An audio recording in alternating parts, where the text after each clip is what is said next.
Good morning. I'm on my way to work as usual, and today I wanted to talk about some tips for people that are soon to be getting their dentures, or maybe just got them done, which unless you're within the first 48 hours this really won't help.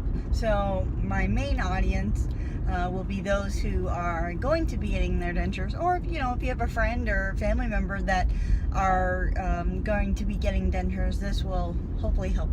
So I wanted to talk about swelling during the first 48 hours and the first week really, but primarily the first 48 hours, because there's some things that you can do during the first 48 hours that will really help you guys from having extreme amount of swelling to the point where it prohibits you from being able to put your dentures back in. So first and foremost, as you know, I'm not a dentist, obviously.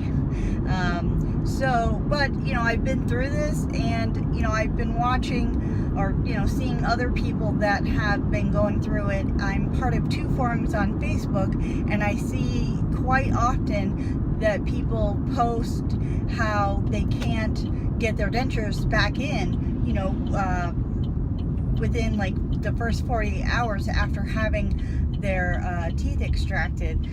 So what I did was I followed my dentist directions, which were I went to Affordable Dentures in Fort Myers, just so you know. But the instructions were to leave your dentures in for the first 10 days.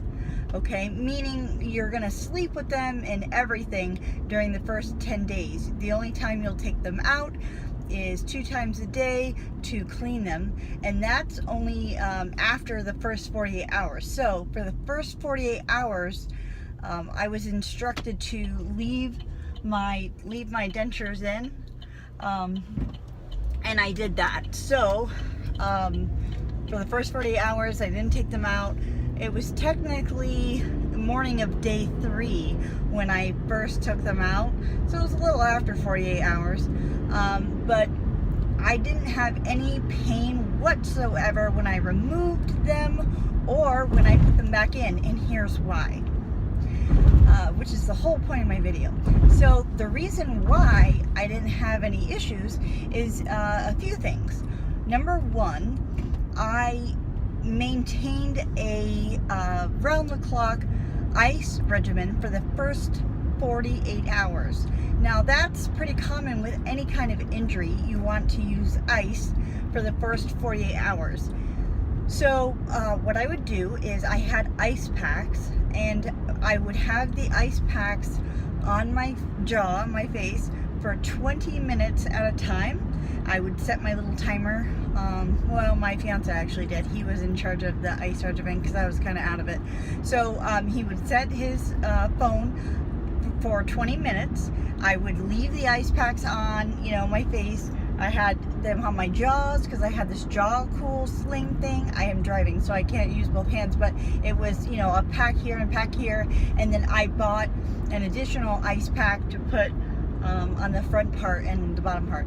So I would leave them on for 20 minutes, and then I would remove them, put them back in the freezer for 20 minutes, off on, 20 minutes on, 20 minutes off, then 20 minutes on, 20 minutes off. It's a good idea to have a few ice packs so that you can maintain that really cold temperature, because if you use the same ice pack, it's not going to get, really frozen in that 20-minute time period while you're taking a break. So that ice regimen, like strict within the first 48 hours, is crucial. The second thing that I did, and I actually did this all the way until day 6, was instead of sleeping on our bed, we have a really nice pillow top soft bed, but I slept, well, it was so cute. My fiance actually slept in the chair next to me. It was so sweet. He wanted to make sure that he was right there in case I needed anything. So I slept in the chair in a semi-upright position. Think about like your car. You know how it doesn't go all the way back, but it's, you know, semi-upright? You know, it was comfortable. So, I mean, I had my pillow and everything. So by sleeping in a semi-upright position, the swelling was also reduced. And if you think about, you know, an injury to your ankle, or if you break your foot, or, you know, sprain your ankle or leg, or, you know, you hurt your leg or something, the doctor will tell you to, you know, rest, ice, compression, elevation. That's called RICE. So with dentures, it's the same thing, meaning that you want to keep your head elevated. And although you think, well, my head is above my heart, it kind of is. It is. But when you lay down, that whole theory goes out the window, because although, yes, your head is, you know, above your heart, when it comes to blood flow, when you lay down, that's no longer the case. So you want to keep your whatever part is affected, whether it be your head or your ankle, you want to keep that elevated above your heart. So sleeping in an upright position helped the swelling, because that blood wasn't, you know, going up to my head. The third thing I did, of course, was I took ibuprofen. And you can take Advil, or, you know, any generic. Ibuprofen is ibuprofen. Advil is just a name brand, but it's all the same. I would suggest to, normally some people have, you know, delicate stomachs, so they need to eat something when they take any kind of anti-inflammatory. And for those of you who have just had their extractions, that's a little harder than people who haven't. So you can have, you know, a glass of milk or some yogurt, or, you know, anything that's soft. Protein drinks worked for me as far as the medicine, because it kept me full enough to where I didn't have any stomach issues. But yeah, so those things, the ice, the elevation, leaving the dentures in for the first 48 hours, and sleeping in an upright position, and the Advil, that to me worked amazing. So once the 48 hours, you know, were up, I did take out my dentures twice a day to do the saltwater rinses and clean them, but I just put them right back in. So I kept them in my mouth, you know, at bedtime too, through the night, for the first 10 days. And that, I didn't have any problems, not even once, as far as, you know, putting them back in. Because for those people who take their dentures out to sleep after the 48 hours, well, naturally, when you remove the dentures, they act as a compression bandage, if you will, which is why immediates, you know, help to maintain the, you know, to keep down the swelling while we're wearing them. But they're uncomfortable, but, you know, the gums can't swell if the dentures are sitting on top of them. It restricts the swelling from, you know, expanding. So when you take your dentures out at night during that first week, your gums are gonna expand, because they don't have the dentures to hold them in. So, well, when you go to put them in the morning, they're gonna be huge.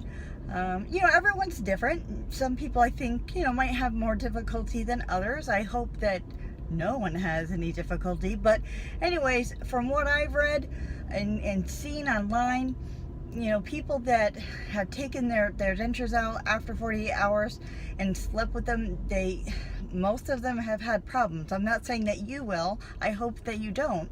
You know, but I'm just giving what helped me.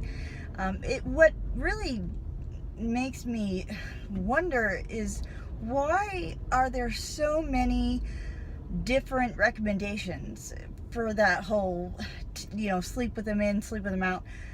I don't get that. You know, why do some dentists tell their patients to keep them in overnight only for the first 48 hours, and then after that to go ahead and sleep without them, knowing that there's massive swelling, you know, taking place? I don't get that. Whereas, like, my dentist, for example, told me to sleep with them in and keep them in my mouth, you know, all 24 hours a day, except, like I said, to clean them, for the first 10 days. I don't understand why there's such a difference. But I guess, like with medicine, you know, there's difference in opinions, and I don't know. But I hope that my little tidbits of information help, because I hate to see people go through unnecessary pain. That to me, you're already going through enough, and I just hope that these little tips will help others from, you know, experiencing unnecessary pain. So I hope you guys have a great day. The sun is getting ready to be right in my window, and so that affects my video quality. But I hope you guys have a great day.